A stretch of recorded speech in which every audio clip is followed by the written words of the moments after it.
sign of weakness. It's a sign that we are human. Across the world, millions of people struggle silently with emotional and mental health problems.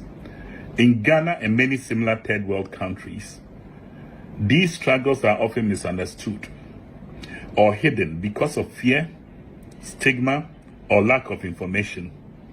Many grow up believing that talking about emotional pain is a sign of shame, or that help is only for those who are mad, in inverted commas. But that is not true. The truth is simple. If your body can get sick, your mind can too. And just like your body, your mind... I go by the name Flamboyant Lifestyle. If not subscribed to this channel, please subscribe. And don't forget to on your notification bell so that anytime I drop a video, you'll be the first person to watch. I don't understand why people who are educated and people who truly can read and write and they know the meaning of words, they understand, they have knowledge. I don't understand the reason why they follow a kind of pastor in which the pastor can deceive them. The pastor can tell them something in the name of spirituality. This man has come out to speak a lot of things about ghtH0use, about his books. He was saying so many things, and also he was uttering away that ghtH0use is in occult and so many things. I don't understand. Let's listen to him. The one who professes to be the apostle of loyalty, but is actually the angel of disloyalty. I just want you to just listen to me. I will not be too long. So my article is called From Lay Ministry to Self-Support, the Final Betrayal.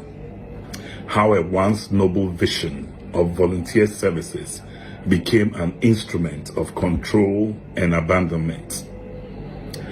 2 decades ago, the lay ministry message from ghtH0use inspired a whole generation, myself included. It challenged ordinary Christians to dedicate their weekends, evenings, and leisure hours to the work of God voluntarily. We were never forced. We were told to keep our secular jobs, use our income to support the ministry, and serve without pay. It was presented as a higher calling, which I believed, a demonstration of pure love and devotion to Christ. That message produced thousands of loyal lay pastors who built churches. That branch today has 6,000 pastors. Most of them are lay.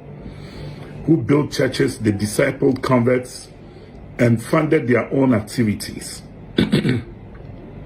The system worked because it was voluntary. You could serve God fully while remaining financially independent through your career or your business. Now, the shift from volunteerism to full-time dependence. Then over time, the teaching started changing. Dag began to condemn secular employment as working for Pharaoh. He drew a sharp contrast between working in the world and serving God in the ministry. Under this new wave of sermons, many who had faithfully served as lay pastors began to feel spiritually guilty for keeping their professions. I was included.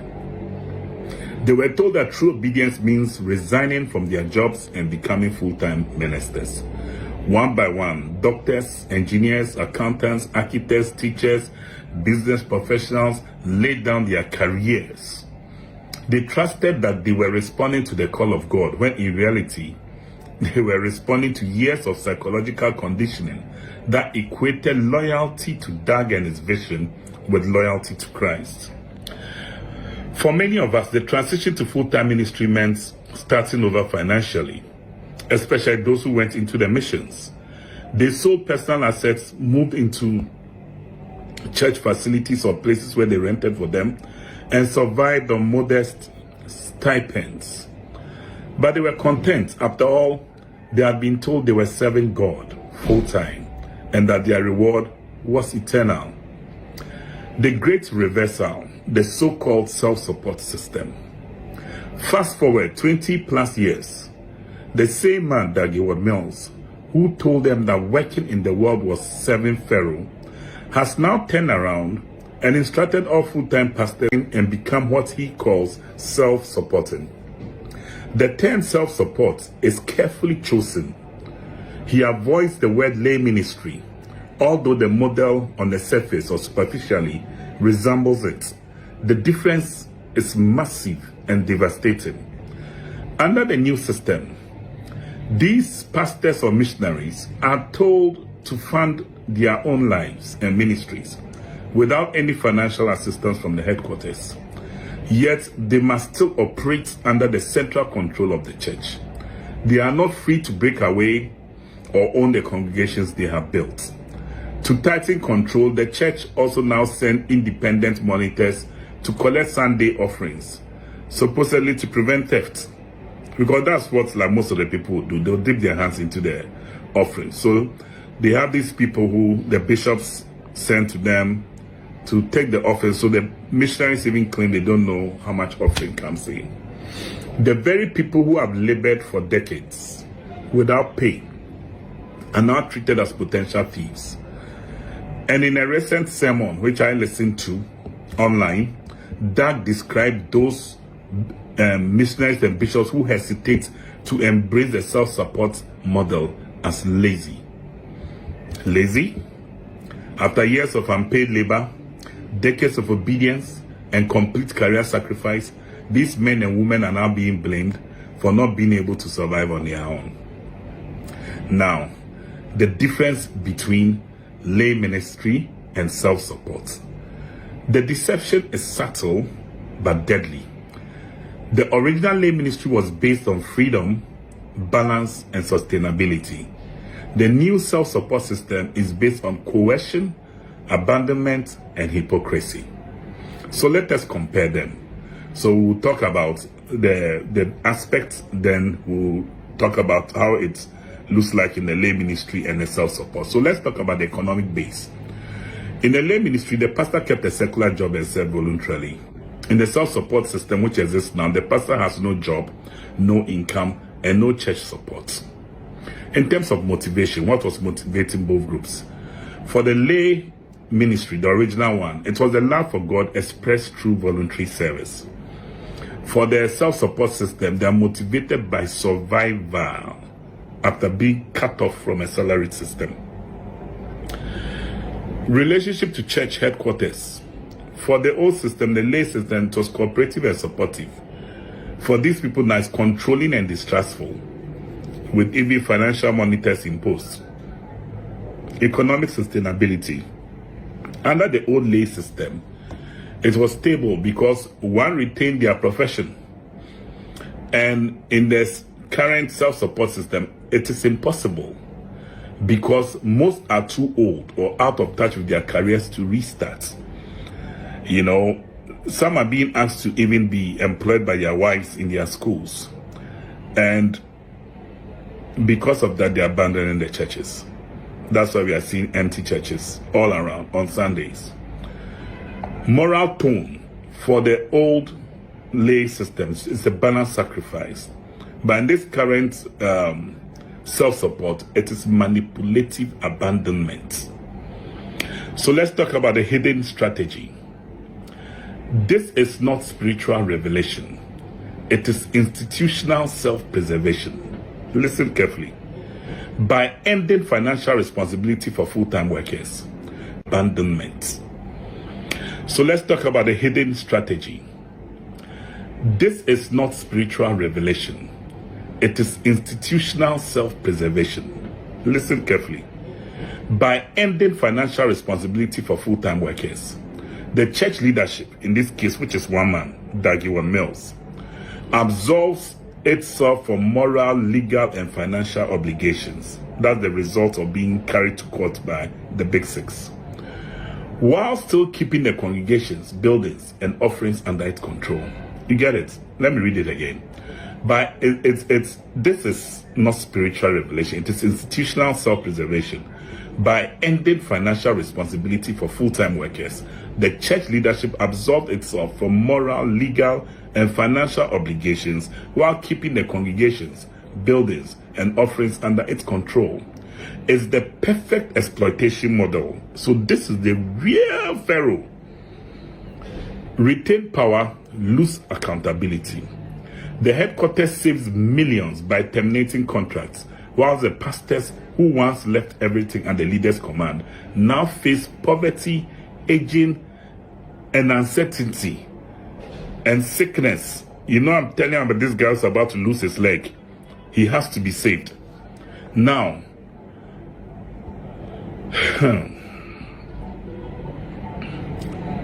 the same system that once convinced them to forsake the world now tells them to find their own way.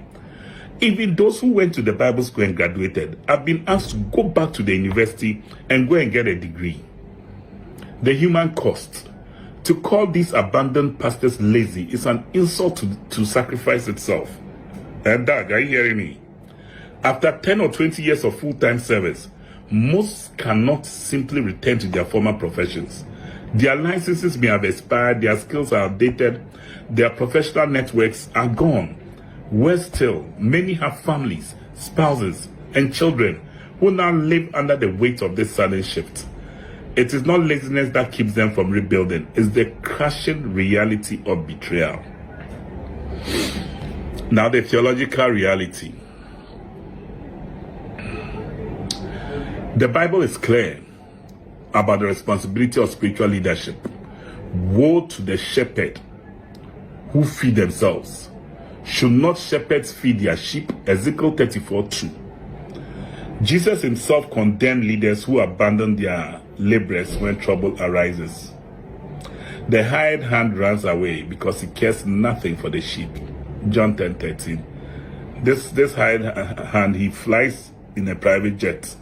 He's jetting from Europe to South America, from Brazil to Bolivia to Peru, doing all that, whilst people's legs are rotting and their children are going to bed hungry.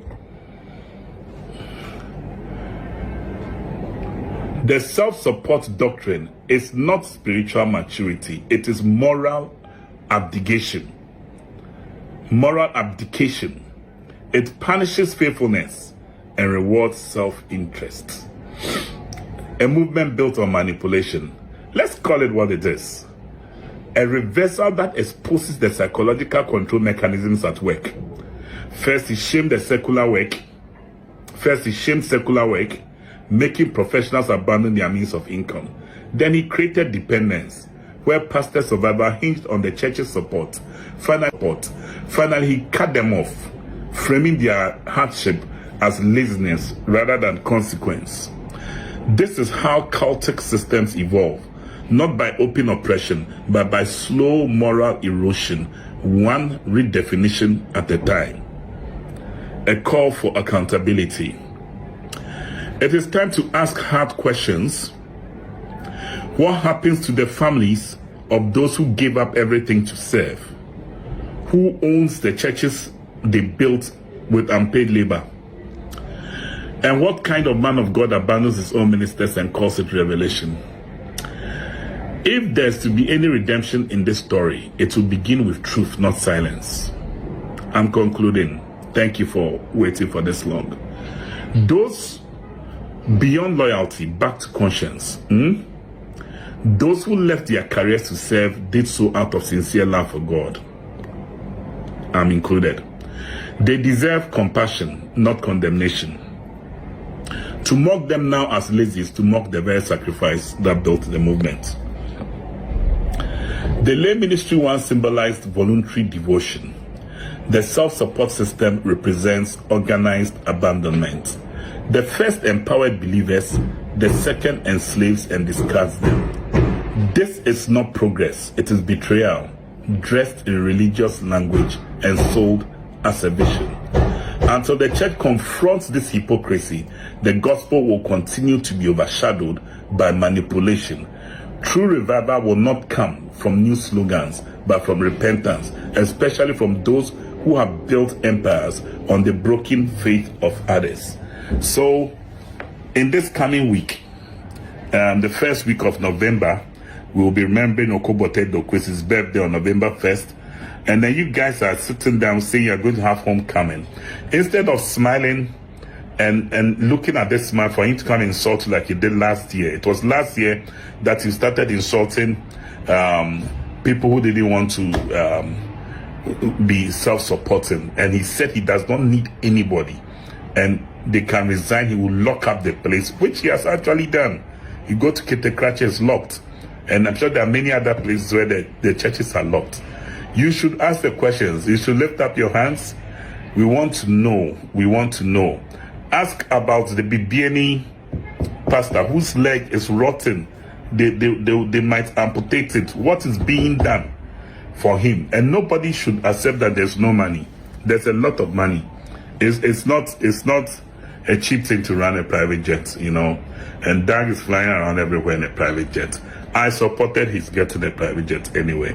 I remember back in 2011, I showed him a picture on my iPad of a private jet I believe he should get. So yes, for a man his stature, his caliber and all that, he has the money, he can afford it. He should also be able to take care. ghtH0use wrote a book called Those Who Are Mad. I remember I got a call from someone who said that somebody called him all the way from somewhere in the Caribbean to ask him that Escapa's going mad. He said no, he's as normal as can be. You know? Then about a week or two later, another person, to this time from West Africa, I don't want to mention the country, asked her brother, have you been seeing your friend? He said yes. Is it true that he's gone mad? He said, what? The guy is as sane as can be. It's you people who are rather mad. So I realized that a slanderer was at work. And then I went to check up. That's why I keep checking up on what he's teaching or saying. He had actually taught camp meetings around the world on a book which at that time he had not released, called Those Who Are Mad. You know, because I was working on my mental health, I realized that there are even certain words they don't use anymore for people who are trying to remove the stigma surrounding mental health. And one of those words, it's mad. You see, the easiest way I can break down to you, for you to know what mental health is. Mental health is different from mental illness, just like cardiac health is different from cardiac illness. Do you understand what I'm saying? So I've gone for a walk this morning. I did, I weigh 140 kilos. So when I say I did a brisk 1 hour walk, my speed was just about 4.8 kilometers per hour, which is very fast for me. My friend, the complex scientist, said when you calculate the momentum, my momentum is greater than the 78 kilo man who's walking at almost 6 kilometers per hour. Those who are into science can calculate it. So I work on my cardiac health so that it is in a good shape, and because of that I will not develop cardiac illness. Do you get what I'm trying to show you?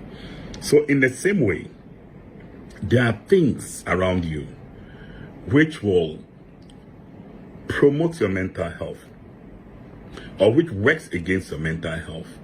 If you are not aware of them and you let them be, after a period, it degenerates into what we call mental illness. And these things are treatable, but we don't believe it's treatable. And in this part of the world, it's quite interesting that when somebody is challenged mentally, the first place you go to is church, and for prayers, and to prayer camps, and to anointed men and women of God. Let me make you aware that even many of these people you run to are actually mentally disturbed themselves. Yes, they have their issues. They've had trust issues. They've had betrayals. They had so many things which have put them on edge, and instead of seeing a therapist, to sit down and talk, because most of the mental issues can be dealt with even just by sitting down, and then an experienced therapist, not somebody who's just guessing, ask you the necessary questions for you to reflect and to take certain decisions which will guard your mental health. You get what I'm saying? So, I discovered the teaching. Those who are mad, is there, it's on YouTube. I listened to it. I was amazed. And the part which even blew me away is chapter 23 of that book, which talks about the madness and disloyalty chart. Actually, Doug has stigmatized mental illness by associating it with loyalty and disloyalty, which is a very terrible thing. So, what did couples do? I remember on February 8th of 2025, Doug appeared at my mother-in-law's funeral, uninvited, unannounced. I don't know if it was meant to surprise me, but I wasn't surprised because we're close and we worked and we served and they knew her. So I was not surprised to turn up anyway. So what was surprising was he asked me to sit by him and we had a good conversation. Because of the typical noise at the funeral grounds, all those around us could not know what we were talking about. But if you look at the picture, we engaged in conversation for some time, you know. So what we discussed, I won't tell you in this video. I'll tell you that one in another video. So after the funeral, I sent him a letter of appreciation to thank him for coming. That letter was 7 pages long, so I'm sure you knew the extras which were dished with the thanks. Now, one of the things I said in that letter, you know, because I listed my problems that I have with him, you know, I can show you the letter. Let me just put it on the screen for you to see. You see, so one of the things I said in that letter was that he cannot write books like Those Who Are Mad. You know, and such a book, it's not good for him to write such a book. He must withdraw the book. It goes against mental health practices, himself being a medical doctor. And guys, you know what? He also responded, you know, which I'm putting up on the screen. This is the response of ghtH0use, you know, and he dodged many of my questions, but the part which is of interest to this discussion is what I'm sharing with you now. That claim that he wasn't referring to me in that book, but there's very little in that book that refers to me. I smiled when I read it. I said, hey, your face. There's nothing in that book that refers to me. It refers more to you, the author, than to me. And and I remember that Doug always told us, and Saki and Adi, when they are teaching, they say that don't say that, hey, if this one was in church, they would have heard it. The way the preaching went, it's for them. He said, always assume the preaching is for you, not for somebody else.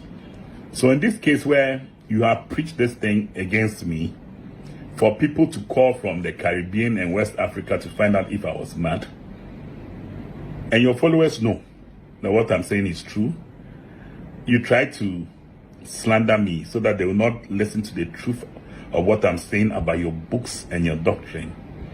Now, you are here lying when I confronted you. You see, so that's the problem I have with you. When you said lies is a sign of the presence of the devil, that you can never say that book, you didn't have me in mind. Even chapter 23 alone cancels that. You have categorized every type of orangu according to your books and the mental illnesses that they are suffering from. Yeah. And I'm the greatest orangu. I'm the greatest orangu. There's nobody like me. Larry Odonko, that title, we will have a public contest for the public to judge who is the greatest orangu. It's true that your court case really set the foundation. You smashed a solid blow to bring the cracks. So for that, you are my senior. But that post will still fight for it. You know. So that you yourself, you are denying the book. Now, guys, you know what I did afterwards? I reported the book to the Ghana Mental Health Authority. Professor Penamana Pao, I brought this book before you. You are the one in charge of the mental health of the country. And I brought you this book written by a member of the Ghana Medical and Dental Council, Dr. ghtH0use. And the title of the book is Those Who Are Mad. Guys, I submitted this book to them in December of 2024. I never got an audience. My office is a 5-minute walk from her office. I couldn't get an audience January, February, March. Then I started piling Anakazo and Biazo and Anadeya pressure on them. And then somewhere in April, they hastily put together a team of 3 deputy, I think they are deputy managers or deputy directors, to meet with me about the book. They obtained copies of the book themselves. They read it. These are all mental health workers. And they sat with me. And it was chaired by the one, I think the deputy in charge of legal. They asked me all sorts of questions. I also answered. And my problem with them was that I told them one thing. What I think about this book does not matter. It's what they, as preservers of our mental health, think about the book which matters. Because they've really done a lot to try and bring down the stigma on mental health. If you go amongst the Gen Z people, mental health is not a big deal. The least thing they said that, hey, Charlie, don't disturb my mental health. They are conscious of their mental health because of that. And as I told you at the beginning of the video, I have a therapist that I'm so proud of. I'm not shy. She's at Kolebu, the psychiatric department. I'm not shy to walk into that department. But sometimes they go, hey, you don't even want anybody to see you there. The moment they see you, they'll think you are mad. So I told them that the success that they are chalking, this book written by somebody who controls the minds of thousands of people, is working against it. So they need to make a statement against that book. They need to pull it down, or even write an official statement, or even alert the Ghana Medical and Dental Council to bring this man back to order. These civil servants, you know, I'm also a civil servant. They played along for some time, and I was really wondering what's going on here. Later on, when I left them, I told them they would hear from me again, and they're hearing from me now. Later on, I learned that the chairman of that panel, which was sitting on the book, was compromised because she was a first lover. She was a first lover. She should try and deny it. She should deny it. That in the law school, she was not helped. So she tried to water it down. I wanted to take it up, escalate it to another level. But I was advised to just let it slide. Okay, so I'll let it slide for a while. But if they don't do anything, I'm going to do something about it. So, well, I can't disclose whatever, but I was advised to stand down. Then I thought about it. Then I said, look, I know what I'm going to do. I'm going to write a book. The book will be so good. It will teach the Ghana Mental Health Authority what they should have done. And it will also show ghtH0use that if you really want to teach your members about mental health, this is the sort of book that you should write. So, by the grace of God, I came out with a book. It's not a specialist book. It's a book for the layman. It's a book for the layman. And I published it Copies are available. If you inbox me, I can send you copies for free. I don't intend to make money from my books for now. No one knows me. I want the knowledge to go out. If later on people start buying it, why not? It's great. But the title of the book is Strong Minds, Strong Lives. You know, so if you develop a good mental health and your mind becomes stronger, then your life too will be better. You know, because life happens to everybody, and that's what brings the challenges. You know, so let me just read the introduction to the book Strong Minds, Strong Lives. So let me read the introduction to the book Strong Minds, Strong Lives. Life brings many challenges, and sometimes those challenges weigh heavily on our minds and emotions. Feeling overwhelmed, sad, confused, or anxious is not a sign of weakness. It's a sign that we are human. Across the world, millions of people struggle silently with emotional and mental health problems. In Ghana and many similar third world countries, these struggles are often misunderstood or hidden because of fear, stigma, or lack of information. Many grow up believing that talking about emotional pain is a sign of shame, or that help is only for those who are mad, in inverted commas. But that is not true. The truth is simple. If your body can get sick, your mind can too. And just like your body, your mind deserves care. One of the clearest ways to understand mental health is by comparing it to cardiac health. Most people are comfortable when they say they are working on their cardiac health through exercise, good food, and regular checkups.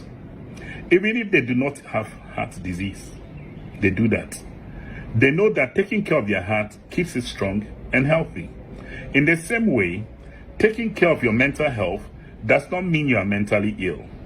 It simply means you value your mind and emotions, and you are building strength to face life's stresses. Good mental health practices help prevent mental illnesses, just as good cardiac habits help prevent heart disease.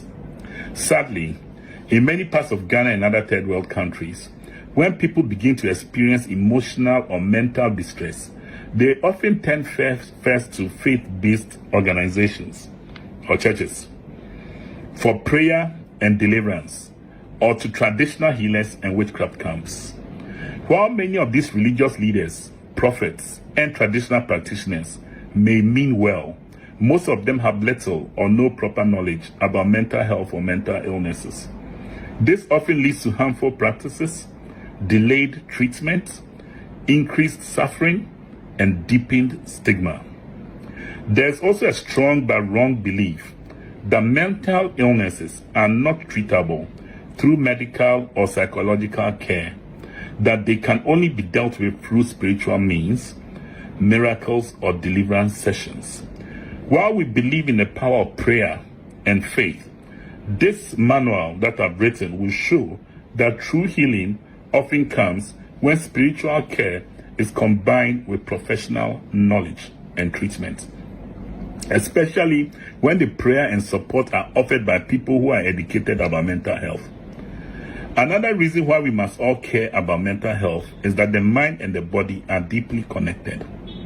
As the renowned psychiatrist Dr. Bessel van der Kolk explains in his book, The Body Keeps the Score, when emotional wounds, trauma, and stress are left untreated, the body stores this pain and begins to suffer physically. Many illnesses, including heart disease, diabetes, chronic pain, and even some forms of cancer, have been linked to long-term emotional and mental stress. Caring for your mind is not only about caring for your mind is not only about emotional healing, it is also an important act of protecting your physical health and long life. This small guide has been created with one goal in mind: to help you recognize when your mind needs care and to point you to the right and approved channels of help, including medical, psychological, and spiritual support working together. Remember, the Bible says all things work together for good. You do not have to suffer alone. You are not alone. The journey to healing and to strength begins with recognizing the signs, caring for your mind, and believing that a better, stronger you is possible. This guide is for you and it's for everyone. He has spoken. You can also share your comments under the comment section. Anything that you really want to say, feel free and say it. And don't forget to subscribe to this channel so that anytime I upload a video, you'll be the first person to watch. Thank you very much for watching this video, and I'll see you another time.